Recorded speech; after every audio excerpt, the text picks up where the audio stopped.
सिरकोनी के कचनगांव अंडरपास के समीप इमलो क्षेत्र के महमदपुर कांद के रहने वाले लालजी वेल्डिंग व जेसीबी बनाने का काम कई वर्षों से कर रहे थे। पिता के इस काम में उनके दोनों बेटे गुड्डू व यादवीर हाथ बटाते थे।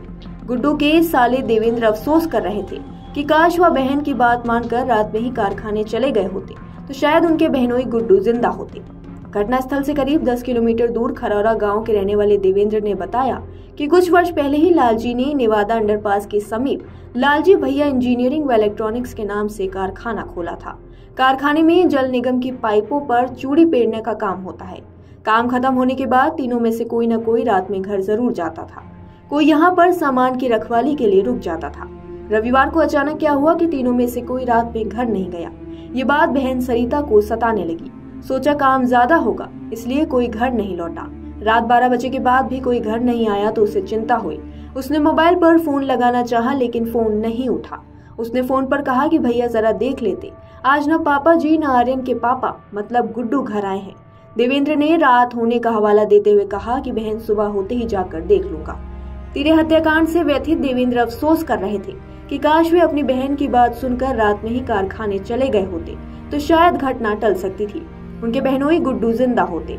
बहन के परिवार के साथ ऐसी अनहोनी नहीं होती। हत्याकांड की सूचना पर सोमवार की सुबह पुलिस कचगांव अंडरपास स्थित कारखाने पर पहुंची। बड़े बेटे गुड्डू और छोटे बेटे यादवीर का शव जमीन पर पड़ा था। कमरे की स्थिति बता रही थी कि हत्यारों की लालजी और दोनों बेटों की हाथापाई हुई होगी। शायद हमलावर तीनों को घायल करने के बाद उन्हें घसीटते हुए उस कमरे में ले गए थे। वहां तीनों की कूच कर हत्या की थी। करीब 5 मीटर तक बहा खून हत्याकांड की कहानी बता रहा था।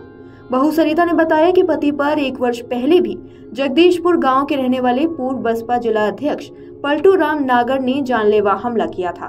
पति के हाथ पैर टूट गए थे, किसी तरह उनकी जान बच पाई थी। कहा कि जगदीशपुर स्थित किराए की दुकान को लेकर पलटू राम ने ससुर से बहुत पैसा लिया था। इसी पैसे के लेन देन को लेकर विवाद चल रहा है। गुड्डू के दोनों बच्चे 10 वर्षीय आर्यन और 8 वर्षीय अभी अपने पिता की मौत से बेखबर थे। दोनों एक दूसरे के साथ खेलते नजर आए। आर्यन कह रहा था कि आज उसके पापा शाम को प्रदर्शनी दिखाने के लिए शहर ले जाएंगे। मासूम की बात सुनकर रिश्तेदार राजदेव फफक पड़े। ग्रामीणों ने दबी जुबान से बताया कि लालजी का दूसरा बेटा इस समय जेल में है, किसी लड़की के मामले में सजा काट रहा है।